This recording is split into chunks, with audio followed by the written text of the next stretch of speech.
Kia ora, namaste, sat sri akal, ayomboan, assalamualaikum, vanakkam, nisa bula vinaka. Welcome to Cop Chat. I'm Jessica Phuang, the Ethnic Responsiveness Manager for Tamaki Makaurau. Holidays is upcoming, and I have the honor of inviting Inspector Scott Webb today to have a chat with me. Inspector Scott Webb is the Road Policing Manager for Tamaki Makaurau in the New Zealand Police. Welcome, Inspector Scott Webb. May I call you Scott? You sure? Yep. Namaste. Thank you. Thank you. Thank you so much for coming. Well, holidays are coming up soon.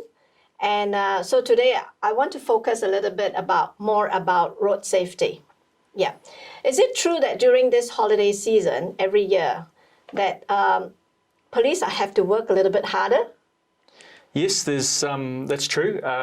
It's the busiest time of year for us, particularly on the roads, with people going on holiday and travelling. So it's a very busy time, and we have more staff than ever working on the roads at this time of year. How bad is it from, Last year we had 300 people, more than that actually, we had 352 people die on the roads. Last year? Yes, last year. And this year, so far, we're up to 300. But the year hasn't ended yet, of course. Year hasn't ended, but it's still... It's still very high. It is, it's too many. And for Tamaki Makaurau, there's 32 people have lost their lives on the road so far this year. 32 is actually a big number. It's a big number. I mean, the fact is, any fatality or serious injury that happened to each family, can be a big impact, especially during the holiday season when people are supposed to be enjoying and celebrating the festive seasons. Absolutely. And the holiday season last year normally runs from just before Christmas to around the 4th of January. 6 people died, and that was a lot lower than previous years, but it's still 6 too many. So yes. One's too many. We want no one killed or seriously injured on the roads. Right. What are some of you feel that you can share with us, what are some of the more major causes of these incidents? Okay, the main ones are speed and alcohol. They're the two main ones. The others are restraints, people not wearing their seat belts or any sort of restraints in the vehicle, including, the passengers and young children with booster seats and the child restraints seats. So the driver of the vehicle is responsible for those people. Let's talk a little bit about this restraints first. So when someone drives, everyone must wear a safety belt. That's right. I'm sure everybody knows, but for the benefit of any newcomers, hopefully everyone will get the message that everybody in New Zealand must wear a seat belt. That's right. That's so correct. Whose responsibility is it if, say, it's a child and of say 14 years old? And sometimes children may unbuckle themselves, but whose responsibility is that? Ultimately, it's the driver. The driver of that vehicle is responsible, and they must ensure that the younger people and other passengers in the car are correctly belted up. Some people don't wear the seat belts correctly, particularly with the child restraints. So in an accident or a crash, you're more likely to survive or have less serious injuries if you're restrained. So, we've had instances where people have literally been thrown out of the car. We've had instances of, babies in a car seat that isn't restrained have been thrown out of the car like a missile. Wow. So it's very, That's very important. Sad. Yeah, it's very important that people are restrained.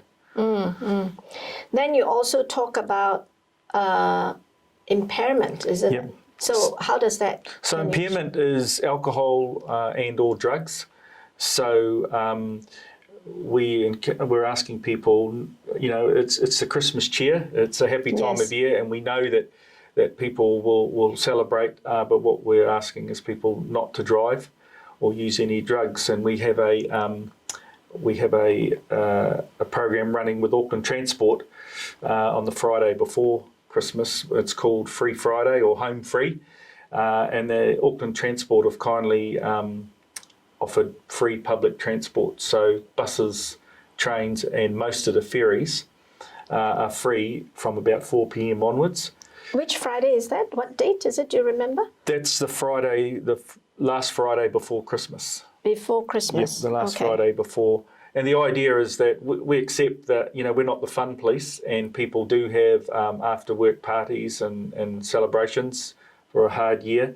But what we're saying is take advantage of the public transport and the free transport that Auckland Transport are providing to get you home safely, and don't drive. Okay, I want to talk a little bit about alcohol. So quite a lot of people have misunderstood, not just us ethnic people, but everybody felt that, well, I can drink one glass or 2 glasses, I should be fine, and I can still drive. What is your view on this? That is true, and a lot of that is quite confusing. What I say to people is, unless you know exactly and you know all the chemistry around it, don't. So don't have any alcohol, because different people, it affects if someone's tired or not so tired. Some people can drink more and not register so much. It depends on your body size, male, female, there's all sorts that go into the mix. So what I say is, or our message is don't have any alcohol, and then you're sure, because otherwise you will not be 100% sure.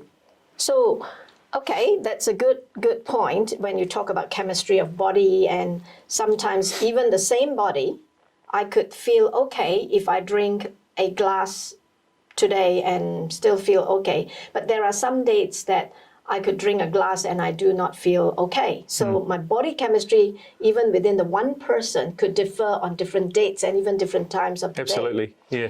I think that's a very good point. However, it is a culture that, when people are happy, they drink. So what is your advice if people really need to drink? What is your advice to so that they can go home safely? So the advice is use public transport. I mean, taxis, Ubers, or take advantage of the offer that Auckland Transport have at the moment with the free transport, particularly on that last Friday when most people have the after work drinks. Sometimes they'll finish at midday and have a barbecue. So on that day, don't drive at all. Use the public transport. This year Christmas actually falls on Friday, 25th? Yeah, it does, yes. Yeah, so is that day a free day? No, it's the Friday before. That means today. Yes. Be. Wow, today is a free day. Yeah, I should have taken the public transport. Yeah. Okay, the other thing is, so if there's another thing that I learned from the New Zealand culture, which I find it really, really good, that we go out together as a group to drink or have a party. Someone will decide to become the sober driver. Yep. Yeah. So you like that idea That's great. too? That's a great. Yes, that's one of the messages. With a large group, always have a sober driver, because often you'll find there is often a few people who don't want to drink alcohol, and so if they're good friends, ask them to drive for you, so the rest can have the alcohol. It's much better to inconvenience someone rather than have someone seriously injured or killed as a result of drinking too much than driving. I think drink driving or taking drugs before that, even if it's prescribed drugs, is that the same? Yeah, you just have to be, because some prescription medicine, if it's not taken, with food or at the right time, it can also have an effect. On drowsiness. Yes, absolutely, drowsiness. Yes. I think the important message here is it's not just about our own self, our own family, but also other people on the roads. So very good advice on drink driving. Then you have distraction. You mentioned distraction. What are some of the distractions that you find often? Okay, yeah, distractions is a very common one, and we've all seen it, particularly if you're driving in lines of traffic or on the motorways. And the worst one is the cell phone, people using their cell phone. And you only have to follow someone and you can tell when they're on a cell phone, highly distracted and not being aware of what's going on around them.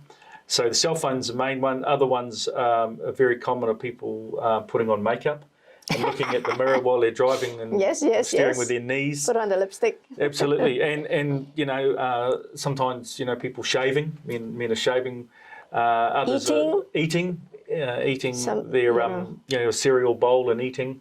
And there's even ones with people that have animals and dogs that are leaping about in the vehicle. Yep. Some of the motorway staff have stopped people that have had a screen, almost the size of a computer screen, sitting in the middle of their dashboard, and they've got a TV, watching TV or watching videos. That I didn't know. Yeah, so that's people are highly distracted. So, no, that's really bad. Yeah, that's bad. Yeah. That's really bad.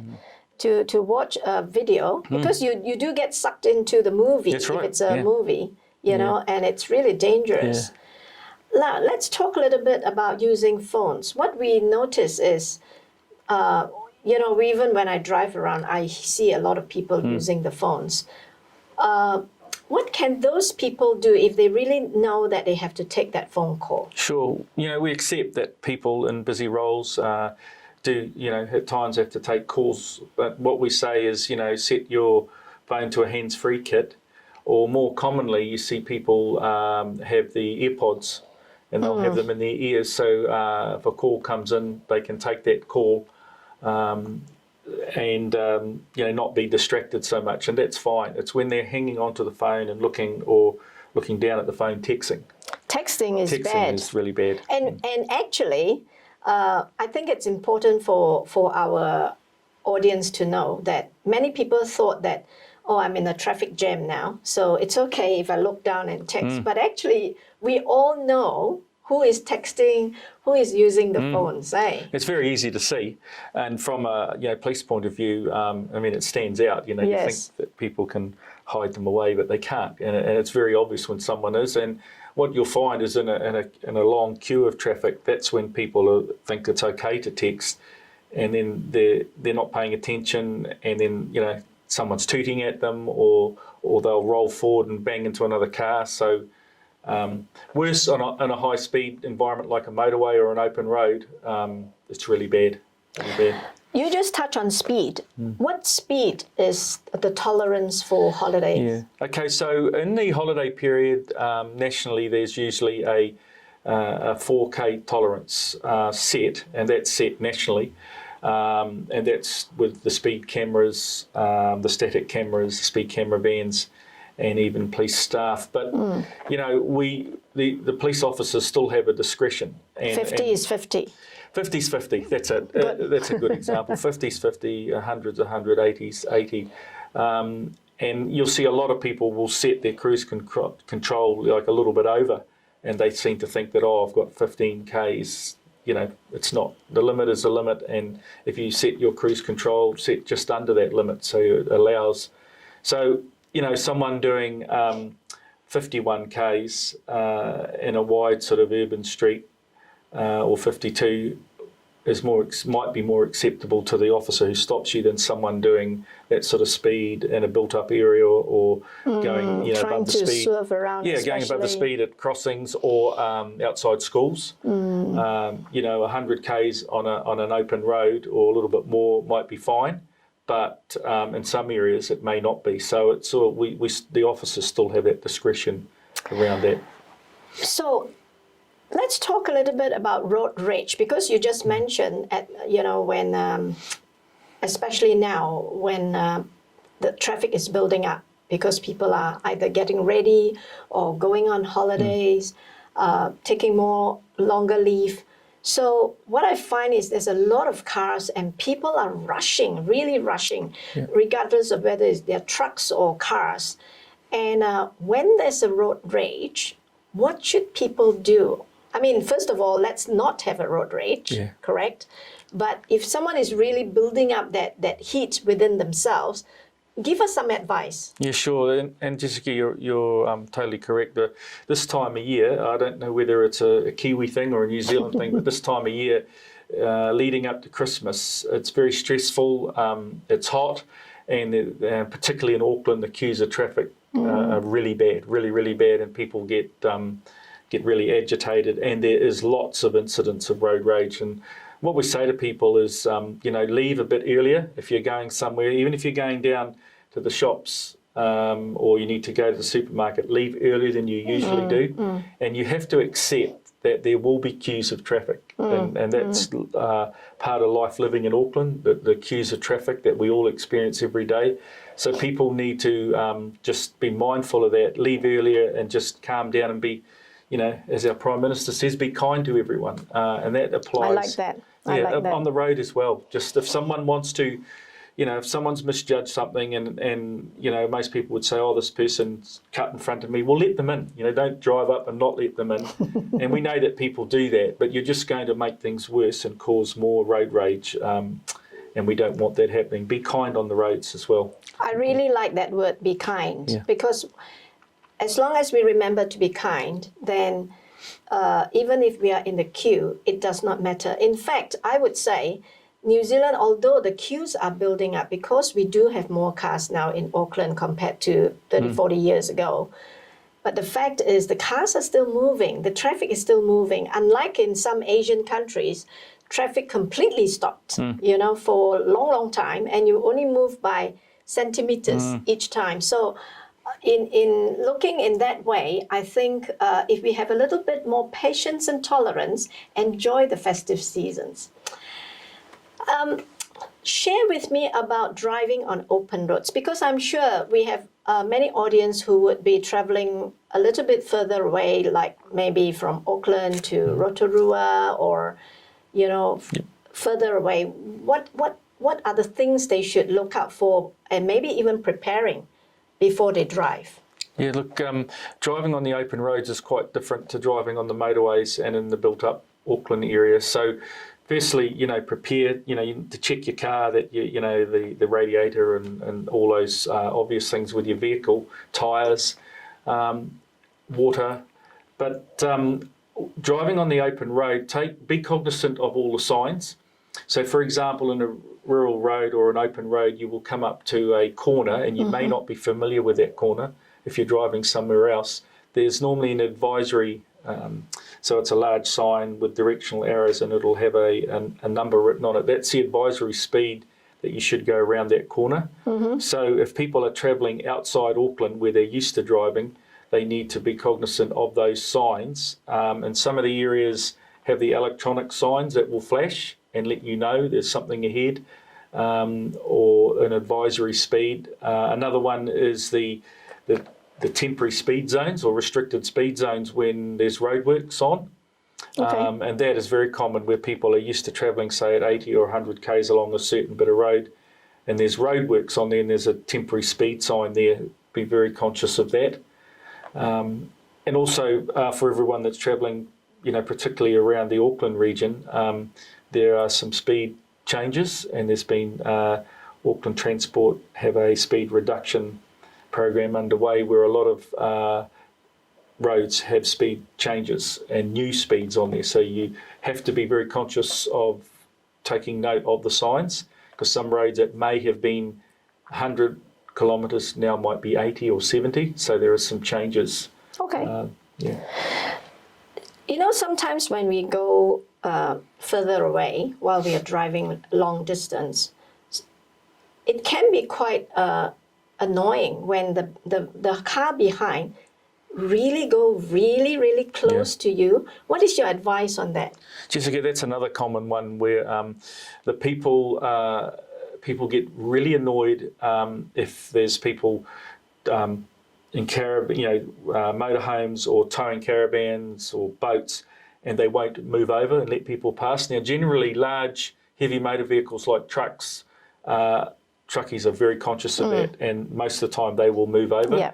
And where they're able to, they will, and sometimes they'll put a blinker on that means to pass them. Yes. But people, look, there's no problems if people don't want to travel at the speed, and I know with a lot of older people, that's fine. My grandparents were like that, they would travel a bit slower, but what we say is keep to the left or wherever you can move over and let those impatient people pass, because there will always be impatient people, and they get worse and more impatient and road rage if people won't let them pass. So move over and let them pass. That's a very, very common complaint. Yeah, I do that very often, because not telling people, but normally when I drive long distances, and even though, say for example, it's a 100k zone and I'm driving 100, the back person, the back driver is really close Yeah. to me, I still move aside Absolutely, and yep. let the person pass, because it's some people have that mentality. I'm driving the right speed, so why should I move over? That's exactly what I happens. think the more important point, especially during the festive seasons, is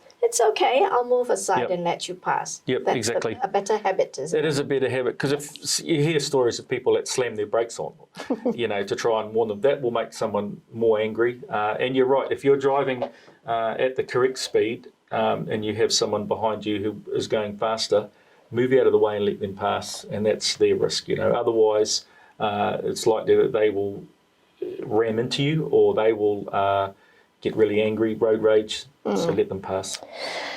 And I think the other thing I often think about is getting enough sleep before driving long distances. Yeah, that's really important too, and we see it a lot. There's a number of accidents that our staff attend, and in the motorway network, the cameras pick up with people and they fall asleep.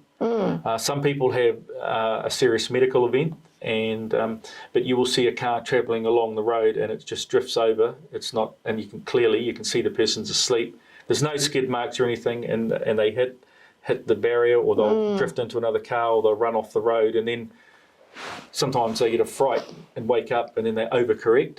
So look, long distances, get a good night's sleep. It really affects people, sleep.